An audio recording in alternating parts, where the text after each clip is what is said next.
All right, everybody, good afternoon. I have, I think, one thing for you at the top, and then we'll get started. So before we get started, I wanted to preview what to expect tomorrow night with President Biden delivers his third State of the Union. You will hear the president lay out the historic achievements he has delivered on for the American people and his vision for the future. Looking at what President Biden faced when he came into office and where we are now, it is clear he's gotten more done in the first 3 years than most presidents have accomplished in 2 terms. He will talk about the success in implementing his agenda, from infrastructure to chips to lowering drug prices and getting rid of junk fees, as you heard him speak to yesterday with his competition council. He will talk about whose side he is on and his plan to improve the lives of all Americans. That includes lowering costs for Americans and giving people more breathing room, lowering health care premiums and taking on Big Pharma to lower the cost of prescription drugs, making the wealthy and corporations pay their fair share in taxes, saving our democracy and protecting our democratic institutions, protecting women's reproductive health in the face of relentless attacks from Republican elected officials, making progress on his unity agenda, ending cancer as we know it, delivering on the sacred obligation to veterans, tackling the mental health crisis, and beating the opioid and overdose pandemic. We will have more to share tomorrow, but fundamentally, the president will outline an agenda that is about continuing to build on the progress that we've made over the last 3 years. The president has always been an optimistic person, as you all know, and even in the face of challenges that we have in front of us, he will share why he is hopeful about this country's future and why it is a mistake. It is a mistake to bet against the American people. With that, Sungmin? On Haiti, if I may. Sure.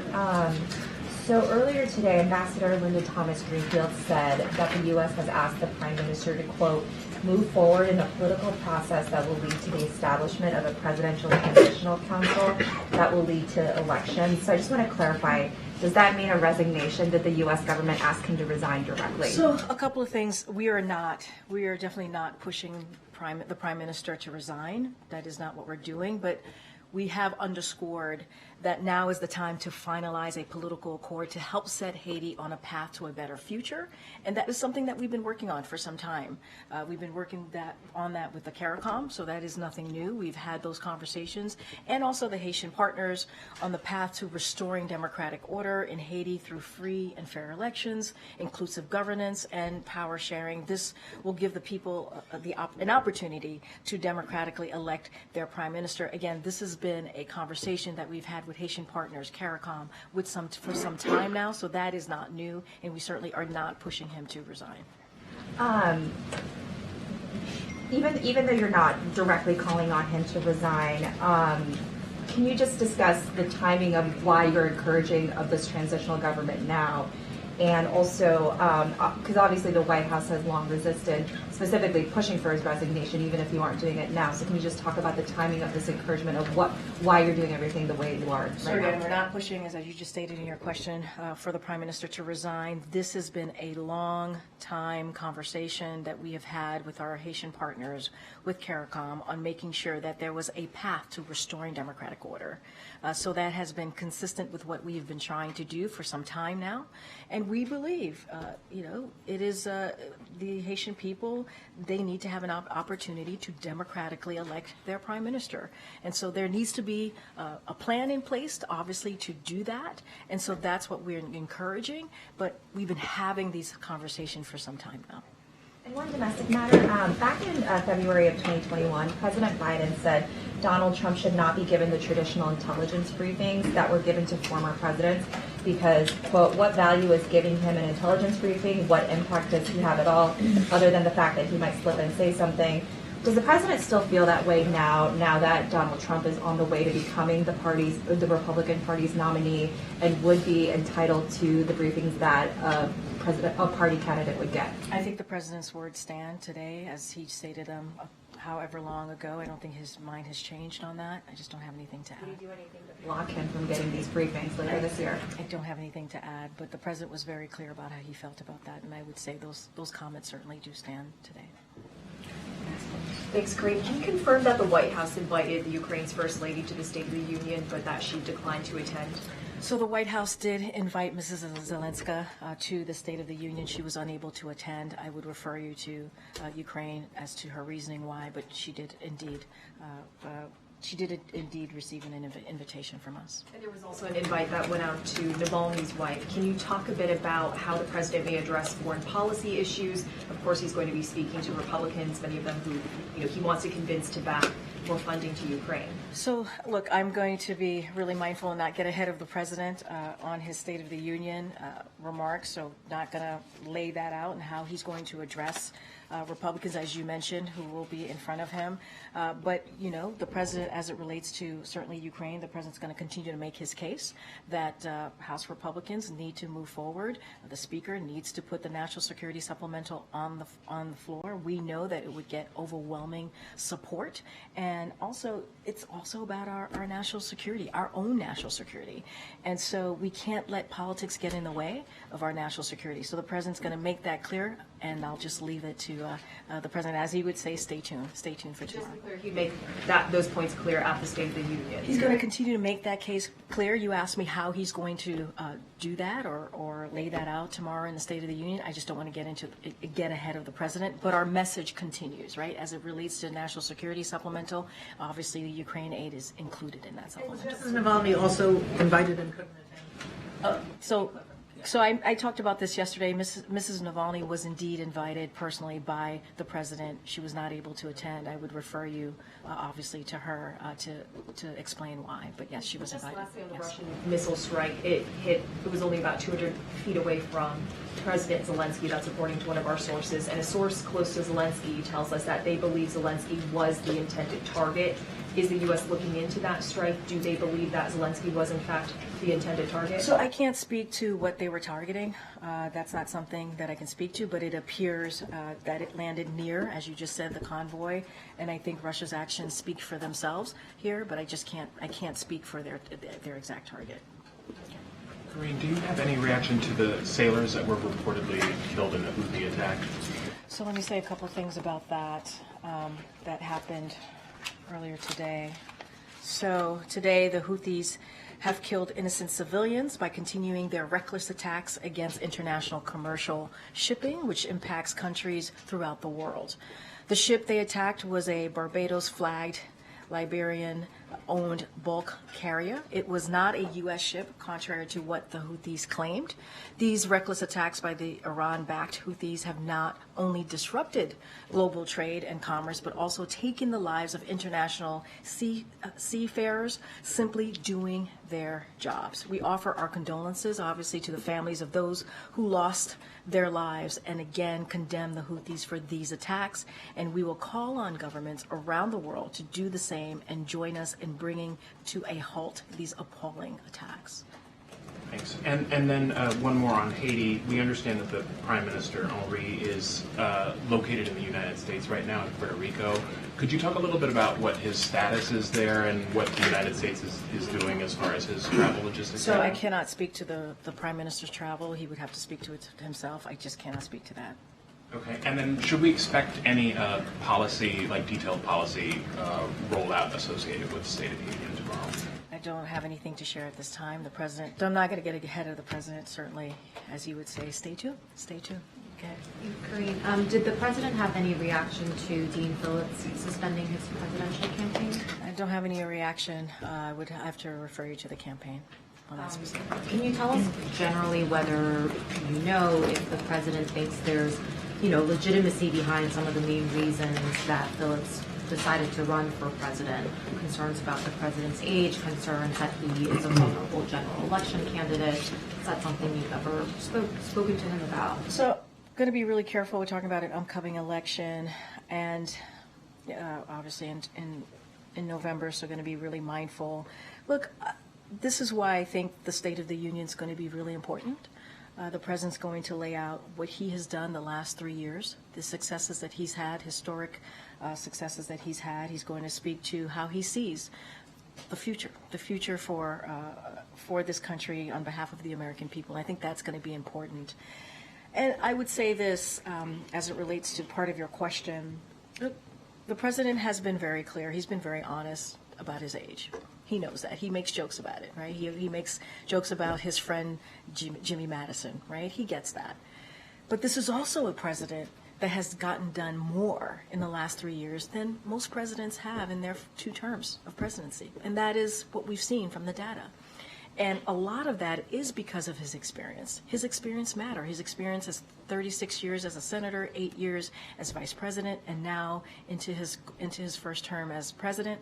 It has shown that he can get things done. We see that with the economy. We see that what he's trying to do with lowering costs. We see what he's trying to do with lowering healthcare costs, and a lot of historic pieces of legislation that was done, that are now law, obviously, that was done in a bipartisan way. And that's because of the president's experience, and I think that matters. And I'm just going to let the president speak more to his future, his vision, what he sees for this country tomorrow night. Just a quick question on State of the Union. You know, there was obviously a universe where a ceasefire and hostages deal was reached before the State of the Union. It seems increasingly clear that that's not going to happen in the next 36 hours. So given that, can you give us a little bit of insight into how the president has been working to draft a speech that addresses and speaks to just the anger and frustration that a lot of people are feeling about the fact that he is not willing so far to call for a permanent ceasefire? So look, as you've heard the president call for a ceasefire, a period of time, a pause where there's a period of time where obviously the fighting stops, right? And with that is a hostage deal where we can get these hostages back home to their family and their loved ones. And let's not forget, the hostages include about 6 Americans. And so that's incredibly important. At the same time, let's not forget getting that all-important humanitarian aid into Gaza, to the Palestinian people. And so that is important. That is a first step that we need to get to. The president's going to continue to work on this, as he has been for the past several weeks, for the past several months, along with his team. So we are steadfast, focused on that. That is not going to change just because there's a State of the Union tomorrow. And so the president is going to be optimistic. He is. As it relates to his speech, look, these speeches, all of them, you know, they take massive undertaking, right? They take a lot of work, and to actually meet the moment of where we are as a country, and also lay out the future for this country. So not going to get into specifics as to how he's working through that. You'll hear it from him directly, but the president certainly is going to meet the moment where we are as a country, lay out the progress that we've seen in the last 3 years, and not just that, how do we build on that progress? Do you happen to know what about the speech writing process this time around the president has found most challenging? Look, this is his 3rd State of the Union address, as you know. This is going to be, as you can imagine, a very important, as he sees it, a conversation that he'll have with the American people. Millions of people are going to be watching. And so it's not just about the people who are, the elected officials who are in front of him. And so, you know, I would say this. I would say this is certainly a continuation of those conversations that he has with the American people when he goes out, and travels on the road, right? He hears directly from them. He hears what they are dealing with. He deals with what their family is dealing with. And so it's built on that. It's built on those conversations, that experience that he has, and knowing and having his finger on the pulse is certainly about what the American people have been going through these past 3 years. Going to be really mindful, not going to dive into his thought process. I think when he delivers his speech tomorrow night, you'll get a good sense of where the president is and how he sees where we are at this country, the State of the Union, obviously, hence the opportunity that he has tomorrow. And so I would just leave it at that. Yeah, thanks. After Nikki Haley withdrew this morning from the Republican presidential primary, President Biden issued a statement and a direct appeal to her voters. Does President Biden plan to reach out to Nikki Haley at some point, and has he yet, or hasn't yet? That's for the campaign to speak to. I don't have anything on that for you. Yeah. Okay, Mike. Yesterday, I believe, Jake Sullivan announced that the administration backs a bipartisan bill that would lead to the banning of TikTok. Does Jake's views represent the views of the rest of the White House?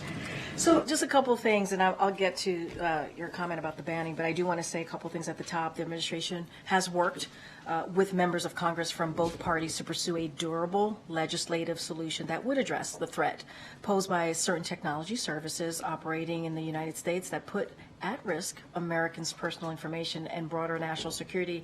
And so what we see is this bill is important. We welcome this step on ongoing efforts to deal with that, to address that, and we appreciate the bipartisan work. I think that's important that this was done in a bipartisan way, and so we look forward to working with Congress. Obviously, we provided technical assistance, as we normally do when pieces of legislations are like this are being put together. But I would have to say, we don't see this as banning these apps. That's not what this is. But by ensuring that their ownership isn't in the hands of those who may do us harm. This is about our national security, obviously, and this is what we're focused on here. And the president would sign a bill. I mean, the bill explicitly gives the administration the authority to ban the apps if those ownership questions aren't resolved, and the president would sign it, right? So we welcome the bill. We obviously are working with them, and we think. Jake's words were to quickly act, urging Congress to act quickly to send it to the president's desk. And that's what I was going to say. We welcome it. Obviously, we've been working with them on it, and we would want to see this bill get done so it can get to the president's desk. Final question: is the president planning on talking to TikTok influencers on Friday after the State of the Union about his speech? That's a good question. I don't have anything for you on that on his schedule for tomorrow. Once we do, we certainly will share that. Friday. For Friday, pardon me, for Friday. As you know, he's going to be on the road on Friday. I don't have And anything. if he does, you wouldn't see any contradiction between the fact that the president would be using a technology that he's urging Congress to. Here's the thing, and I've been asked this question multiple times about TikTok and our use of TikTok. As it relates to the campaign, I know the campaign has created a TikTok account. I would let them speak to that. That is their strategy. Would let them speak to that. And we've said this before. We are going to try to meet the American people where they are. We are. I mean, we're trying to reach everyone. The president is the president for all Americans, and so that's what we're trying to do there. Even if it's a dangerous platform. But it doesn't mean that we're not going to try to figure out how to protect our national security, right? That's what we're doing here. That's what you see in this bipartisan legislation that's being moved forward, that you heard from Jake about, that you're hearing from me about. Doesn't mean that we don't do the work to make sure that we protect Americans, and that's what we're going to do here. Got time. Thanks, Karine. My colleague reported that U.S. officials told members of Congress in a recent classified briefing that the U.S. has quietly approved and delivered more than 100 separate foreign military sales to Israel since the Gaza war began on October 7th. I'm wondering if the administration has any comment on just the scale of the amount of, or the White House has any comment on the scale of the amount that's been transferred. I'm just not going to comment on that. And whether the White House thinks that there should be more transparency. I'm not going to comment on reporting and what you heard. I'm just not going to comment on that. Okay, Joy. Thanks, Karine. Just one more point of clarification on the TikTok stance. Are you saying that President Biden would sign the bill in its current form? Because the NSC statement said that you wanted to work with members of Congress to put it on stronger legal footing. So it sounds like he would not sign it in its current form. We would need it to be worked on, right? As we have stated, we welcome the steps that they've taken. Obviously, it still needs some work. Obviously, we're providing technical support. And once it gets to a place where we think, to your point, it's on legal standing and it's in a place where it can get out of Congress, then the president would sign it. But we need to continue to work on it, obviously. One more on the Houthi attack. Can you say if the U.S. is readjusting its military strategy against Houthis in response to this deadly incident? Is the U.S. going to step up attacks on Houthi positions in Yemen in response? So look, the U.S. obviously is going to continue to take action. And we believe that, and I'm not going to get into national security here, we believe that we have been able to degrade their capabilities in the actions that we've taken over the past several weeks, several months. And so that's been very clear in our assessment. But this is not just our problem. Obviously, this is an international one. So we are working in a multinational coalition to deal with what we're seeing currently by the Houthis. And so, look, this is something that we're going to continue to do. We're going to continue to take action, and that's what you have seen this administration do over the past several weeks. Okay. Continuing on the Houthis, why is the U.S. Navy having so little effect on stopping these kinds of attacks from happening? So as I was answering the question to Jordan a second ago, I'm not going to get into specific intelligence here, but broadly speaking, we know that the strikes have indeed impacted on degrading their capabilities, and that's important. We have taken out significant amount of Houthi weapons, and our military is regularly destroying Houthi missiles, and when they're being loaded and prepared to launch, but before they can actually be fired at commercial ships. So that's what we've been able to do. So we will continue to act as needed to degrade the Houthis' capabilities, and this is a process. This is a process here. Does the U.S. Still hold Iran responsible for these attacks? It hasn't changed. Our stance on that has not changed. And what would happen if the Houthis hit a U.S. naval ship? You've seen us respond when you saw 3 military members were killed not too long ago. You saw our response. So the president is also the commander-in-chief, as you know, and he understands that responsibility. And just to button up one thing on Haiti about the prime minister being in Puerto Rico, just to clarify, he's there on his own volition, or is the United States providing aid and comfort? So we are not providing any assistance to help the prime minister certainly return to Haiti. We're not going to speak to his travel. That is something for him to speak to. As far as you know, he's just enjoying the sights. That's for him. That's one way to put it. That's for him to speak to. All right. Karine, is the president preparing for hecklers during the State of the Union? Look, you saw the president last year when some Republican members behaved in a way that was, I would say, disrespectful, and he handled that, and he did that on his own, and he held them to account as it related to important programs that matter to the American people, Social Security, Medicare, Medicaid. He called them out on it as they were obviously heckling at him. And so the president's ready for anything. He's ready for anything. As you saw him literally do that last year, and it was something to watch. You all reported on that. During speech preparations, is he prepping for that, drilling? Look, the president knows how to handle this stuff. I mean, again, he did it literally last February of 2023, and nobody was expecting that. Nobody was expecting that. And he took them on and laid out and fought for the American people on programs that matter to them. And so, he got this. The president's got this. Given that House Speaker Mike Johnson has invited and is hosting the parents of Evan Gershkovich, what is the White House's reaction to that, given his role in stalling the national security bill? Do you think? What does the White House think about his invitation to Gershkovich's parents? As it relates to the National Security Supplemental and the Speaker refusing to put it on the floor so that it can get overwhelming support, as we know it's going to get, and it will work towards our national security. Right, it will protect the American people, national security. That's how we feel. The Speaker should actually put the bill on the floor that we know Republicans are going to vote for it. Obviously, Democrats are going to vote for it. Overwhelming support. If he cares about our national security and put politics aside, he should do that. I ask because the White House has said before that the Speaker, by stalling the national security bill, he's giving aid to Russia, and now he's invited. I mean, that still stands. I mean, I was just asked by one of your colleagues about the convoy, right, where President Zelensky was and the attack that happened near his convoy. We know what Russia is up to. We've seen what has been happening on the battlefield over the past several weeks because of Congress's inaction. And so we've been really clear. When the big four were here just last week, the CIA director was in the room, and he laid out the dire consequences for Ukraine. Look, we have to stand up for, just like the brave Ukrainians are standing up for democracy, we have to do the same. It also speaks to our own national security.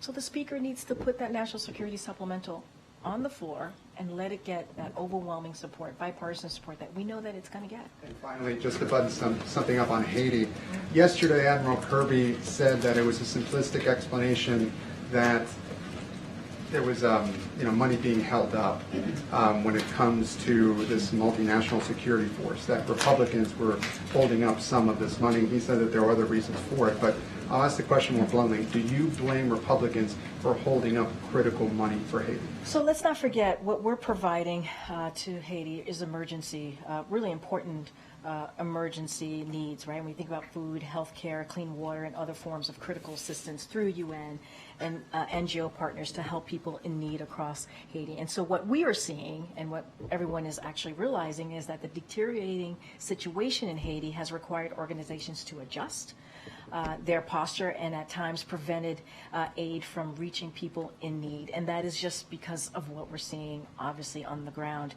And so humanitarian partners are going to continue to provide the assistance amidst the current security breakdown, obviously, the best way that they can. But as we know, there's a dire situation on the ground. It has made it very difficult to get that aid. And we have said this before, the U.S. government has been leading in providing aid to the Haitian people. Okay. On the State of the Union tomorrow, how much of it can we expect to be forward-looking, potentially presenting a vision for a second term versus going over kind of the accomplishments of the first term? So I don't have a formula to read out to you right now. What I can say is he's going to take a look back, as I said at the top, look at the achievements and the successes that we have had the last 3 years, and also speak to how we're going to continue to build on those successes and fight for the CHIPS Act, fight for the Inflation Reduction Act, which is, as we know, at least as it relates to the Inflation Reduction Act, Republicans have tried to claw back. And these are important pieces of legislation that we need to continue to implement and protect. So you're going to hear him talk about that. I've talked about other things that the president wants to focus on, lowering costs, fighting for our democracy, fighting for reproductive rights. So he's going to talk about that, talk about the future, talk about his vision for the American people. He's an optimistic guy, as we know, but I don't have a formulation on percentages or how that's going to be divvied up, but that's what you can expect to hear from the president. And is the administration still debating taking executive action on immigration? I mean, we've been clear about this. The bottom line is the best way to have moved forward on dealing with immigration, dealing with the border challenges that we're seeing, was for Republicans to have gotten out of the way, not let the former president tell them what to do, and actually move forward with a bipartisan proposal that came out of the Senate. That would have been the toughest, the fairest way to have moved forward with dealing with our immigration. As it relates to an executive action, that we believe that's the best way to do that. No executive action would have been able to have the impact that bipartisan proposal would have had. We're always going to look at and evaluate everything, but we just have not made a decision on that. Is there a timeline for when that decision will be made?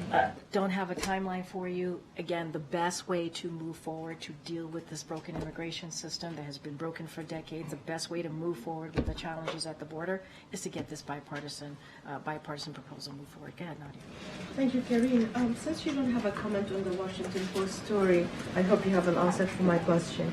A group of House Democrats sent a letter to the president saying basically that an Israeli invasion of Rafah will be in violation of U.S. law and international law when it comes to weapon sales to Israel. So do you think that Israel has been abiding by the U.S. law despite the fact that 70% of the people being killed are women and children? So I've heard about the reporting of the letter, so I don't want to, I haven't seen the letter, so I can't speak specifically to it. No, but I'll give you an answer that I think will address your question. So, look, as you all know, our support, we have supported Israel as they defend themselves against Hamas, a terrorist organization. As you know, that has been the policy here. We also continue to urge Israel to do everything possible to avoid civilian casualties. And even as Hamas has embedded, let's not forget they've embedded, and I know you know this, itself among civilian population. That is something that they have done. As we have said, there have been far too many civilians who have been killed in this conflict. It's far too many. And the president understands that. The vice president understands that. This entire administration understands that. And there's not enough humanitarian aid getting in. We need to increase humanitarian aid. And you've heard that again from the president, you've heard that from the vice president. And so that's why we're working so hard to get that hostage deal. As we know, that would lead to a ceasefire where the fighting would stop. We can get those hostages home to their families. We can get that all needed humanitarian aid to the people of the people in Gaza, which need it, obviously need that critical aid. And we're continuing to do what we can, right? The airdrops that were successful. We announced that yesterday. There's more coming from the Department of Defense. The USAID is in the region providing humanitarian aid. We're working with our regional partners to get more humanitarian aid in, and so we have to up that. Obviously, the humanitarian aid, but this deal is so important. We have to get this deal so we can get more aid in, but not just that. Put a pause, have a ceasefire in place so that we can actually move forward here. For a colleague, will the president meet with the Prime Minister of Sweden tomorrow? He's on his way here. Will he be a guest at the State of the Union? And will the president, I know you don't want to speak ahead of the speech, but will he talk about Ukraine and the success of the administration bringing Finland and Sweden into NATO? So I'm going to be really mindful.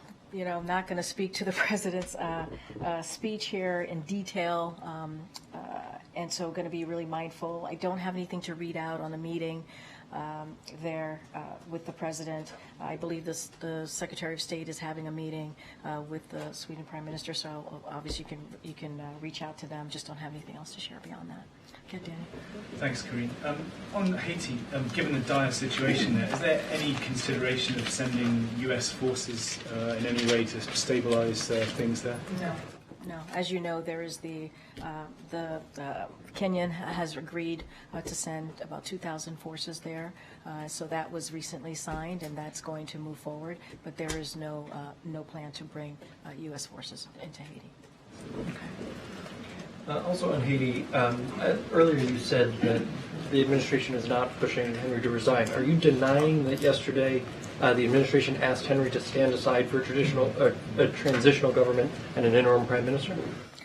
What I can say is we're not pushing the prime minister to resign. We're just not. Now, have we been working with CARICOM? Have we been working with our Haitian partners to put forth a plan to figure out how do we move forward in restoring democratic order in Haiti through free and fair elections? That is a conversation that we have had, but we are not pushing the prime minister out to resign. The administration asked him to stand aside. We are not pushing. I think I just answered that question. We are not pushing him to resign. Thank you, Karine. New topic. I wonder what it is. Has President Biden called to congratulate Jason Palmer? We congratulate Jason Palmer on his win last night. Now that the field is down to 2, is President Biden going to commit to a debate with Donald Trump? That's something for the campaign to speak to. Well, we know when the debates are going to be. We know where they're going to be. Is he going to go? You should speak to the campaign. In 2020, once it got down to one-on-one, Joe Biden said, "I can hardly wait to debate him." How about now? I'm going to sound like a broken record. You should reach out to the campaign. Why is this a campaign thing? Because it's an election. It's a debate for the 2024 presidential election. I'm not asking what argument he is going to make at a debate. I'm just at. It's not an argument. We're not talking about arguments. You're talking about his attendance. You You get a need to lot of talk to the questions in campaign. here about these polls concerning the president's age and his acuity. Do you think that it is going to quiet concerns about the president's age and acuity if he decides not to debate? What I can say about that is not talking about the debate. That's something for the campaign to speak to. I'm not going to speak about that. To your question about age, I think I sort of answered that. I think, you're going to see the State of the Union tomorrow. You're going to hear the president lay out his plans. You're going to hear a president who has had a successful 3 years of progress. Still a lot more work to be done, but a progress nonetheless, and how he's going to build on that. Bless you. Did you say something? Well, you know, okay.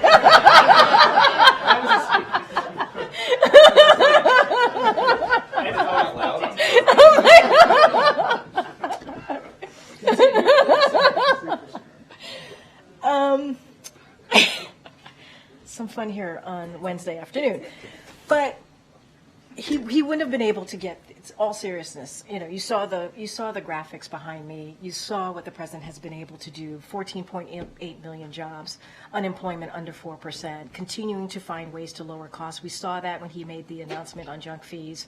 You saw what he's been able to do for the American people internationally as well, protecting our national security, being a leader as we're trying to fight a dictator, as Ukraine is fighting a dictator, that is Mr. Putin. And this is because of the president's leadership. It really is. I mean, 36 years in the Senate, 8 years as vice president, that counts for something. That counts for experience. That counts for having these relationships. That counts for knowing how to get things done. And the president wants to build on that. He does. And not only that, when people were saying he couldn't get things done in a bipartisan way, he was able to do that. Infrastructure, it was a punchline in the last administration. It was a joke. Now we actually have an infrastructure decade.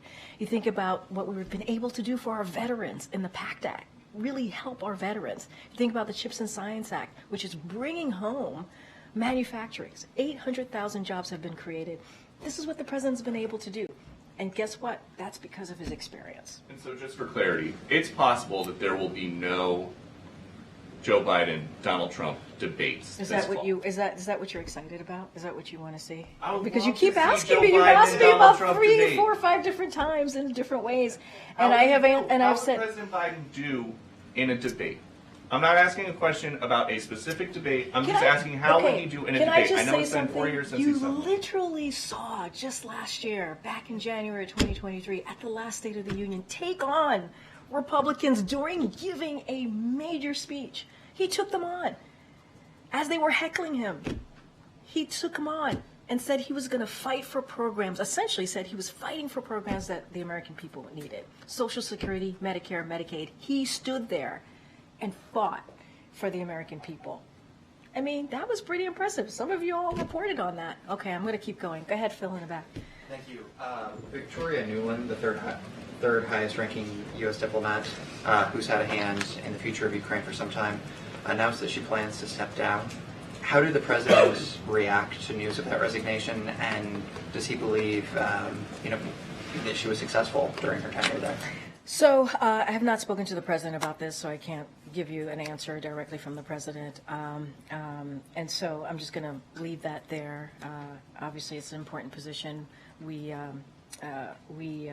appreciate her service. It is not easy to serve, as you know, and we appreciate her service. I just don't want to get into any specifics on that. I don't have anything to share.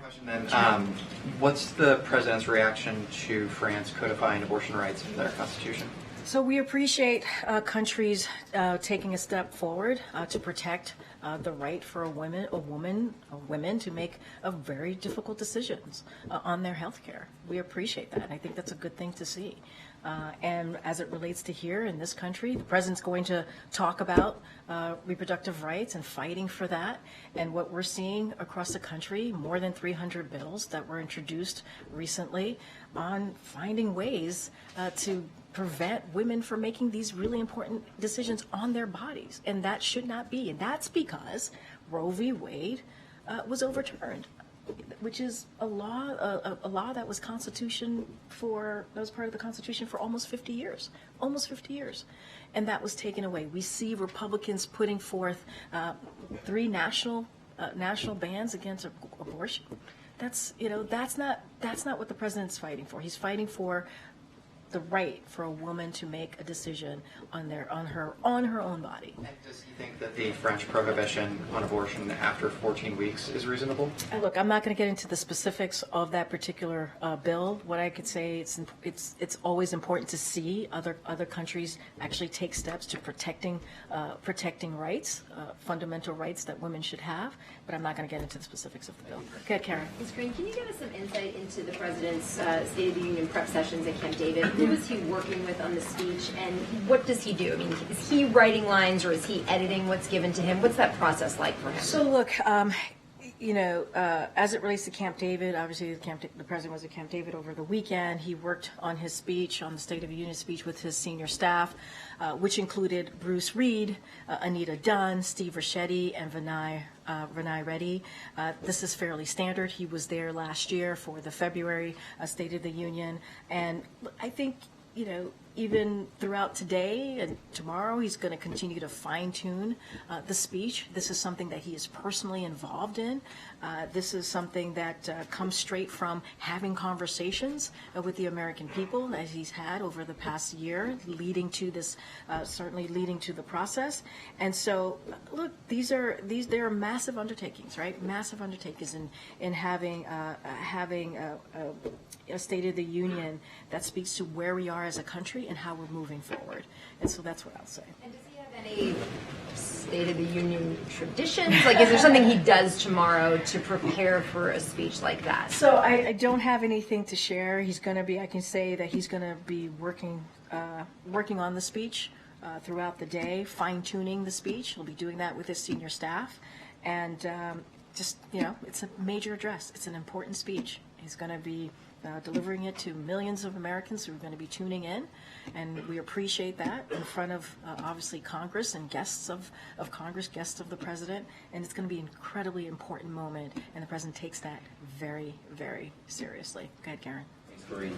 A federal judge in Texas ruled that the Minority Business Development Agency's presumption that black and brown communities are disadvantaged is unconstitutional and enjoined the agency from distributing its services based on race. Is the White House concerned that this ruling could undo some of the efforts that you've been making to bolster black businesses? So look, I'm going to refer you to the DOJ for specific questions about this particular ruling, but what I can say that the President is very proud of the bipartisan infrastructure law that made the MBDA a permanent part of the federal government. He's very proud of that. It's important. Small businesses, as you know, are the backbone of our economy. And so it's vital. It's vital for our entrepreneurs to have the opportunity to start a business. We've seen 16 million applications that was started under this administration over the past 3 years, which is important. There was certainly a boost in what we saw with minority businesses starting their small businesses, obviously, filing those applications, and we think that's really important.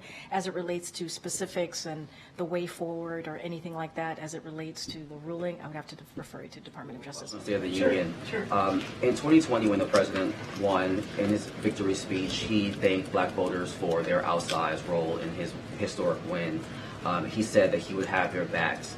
Obviously, polling and anecdotal reporting shows that a significant number of black voters still feel that the President hasn't completely had their backs or have not felt the impacts of this administration's policies.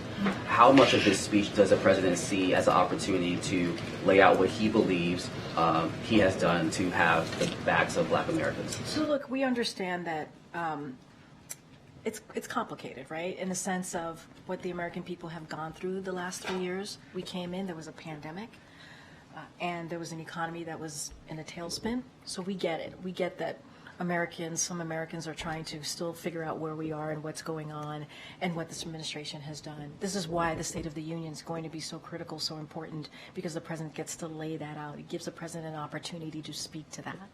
And so that's important.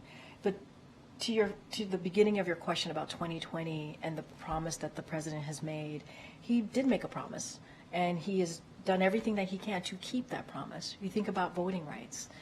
The first couple of days of this administration, he put forward an executive action to do everything that he could on the federal level to deal with that issue. So he did that. He took executive action when Congress could not move on the George Floyd Justice and Policing Act. You know that. You covered that. He took actions from where he could from here, from the federal government.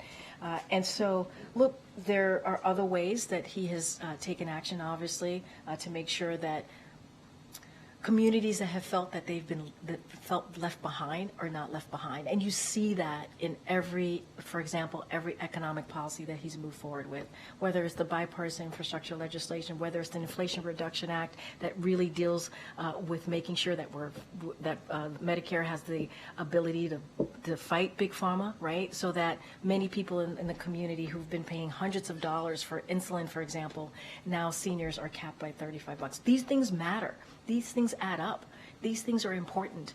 And so he takes that very seriously. When he walked into the administration, unemployment for the black community, for example, was at over 9%. Now it's at 5%. That's because of the work that this administration has taken. Think about the American Rescue Plan. The child tax credit really cut child poverty in the community by half. That's because, obviously, the work that this president has done. That piece of legislation, only Democrats voted for it. So the president's taken action. We understand that it's complicated. It's going to take some time for everyone to see what this president has been able to do. The State of the Union is a perfect opportunity to lay that out. Okay, Janie. Thank you very much. I have a question about China. The President Biden signed an order of action which prohibits enemies from stealing American personal or government information. And there is a list of 6 countries, including China and North Korea. My question is, how is the investigation into the Confucius Institute, which is acting as China's intelligence agency, processing in the United States? So say that one. So the president signed. Say that one more time. The president signed the order of action for the enemies, steal the enemies' U.S. information. But there is a list of 6 countries, including China and North Korea, whatever, Iran, or 6 countries. Yeah. So how is the investigation into the Confucius Institute, which is acting as China's intelligence agency, processing in the United States and all of the world, and Korea also too? Yeah, that's something as it relates to any investigation. That's something that the Department of Justice could go into. I'm not going to go into it from here. Okay. Thank you. All right, no problem. Go ahead, Andrew. Thank you. When the president speaks tomorrow night, you said he's going to talk about his efforts to bolster democracy. Is he going to have a message for people viewing this in other countries and U.S. allies? Because I'm looking at some polling data from the UK. It says that 48% of British adults see the West's response to Putin and Russia getting worse if the president loses re-election. Over half, 52%, say that if the president loses re-election, the West's approach to climate change would worsen. Is he going to try and reassure people around the world that democracy is strong and project strength that he can win the election? So, going to be careful because you're asking me this question as it relates to the election and upcoming election. It's going to be super. No, wait. Every time I say that, everyone gets a little upset that I say that. But I'm going to try and answer your question. But I just have to be super mindful here. I mean, that's just how it works here. I'm a federal employee. There's something called the Hatch Act. Got to be mindful. And so, look, I talked about how the president's going to mention the National Security Supplemental and how important it is, as certainly because we've seen what's going on in Ukraine, right? And one of the things that we know and we believe, and this is something that I had mentioned that the CIA director shared with the Big Four, is that we see that Ukraine is losing ground on in the battlefield right now, and we believe it's because of Congress's inaction, right? And so it does matter. It does matter if we take action or not. It does matter that if we get this national security supplemental done or not. It does. Other countries look at what we're doing. The president has led the way in bringing NATO together, led the way in bringing other countries, 50 countries plus, together on making sure that the brave people of Ukraine have what they need, the security assistance that they need to fight against Russia's aggression. So yeah, it does matter. It does matter how we move forward. I'm not going to get specifics into the president's speech. I think that's important. I got to let the president speak to that. You heard me at the top talk about the importance of democracy, talking about unifying the American people. The president thinks that's really important. Protecting our fundamental freedoms and our democracy itself is incredibly important. So look, and let's not forget here what many Americans have been going through, right? The attacks that they have seen, the threats that they have seen. So there is an important message that the president wants to send to the American people about that as well. And so, but to your broader point of your question, does our actions and how we, for example, deal with Ukraine and make sure they have the assistance that they have, the inaction of Congress, does that matter? Yes, it matters. I mean, Putin continues to move forward, right? And we have seen what the battlefield has looked like for Ukraine. They have lost ground because Congress has had inaction. So it does matter. It does matter. I'm not going to get into specifics as to what the president's going to say. On Haiti, the Haitian Prime Minister is in Puerto Rico. Obviously, yesterday, the Vice President's office said that she will be in Puerto Rico later this month.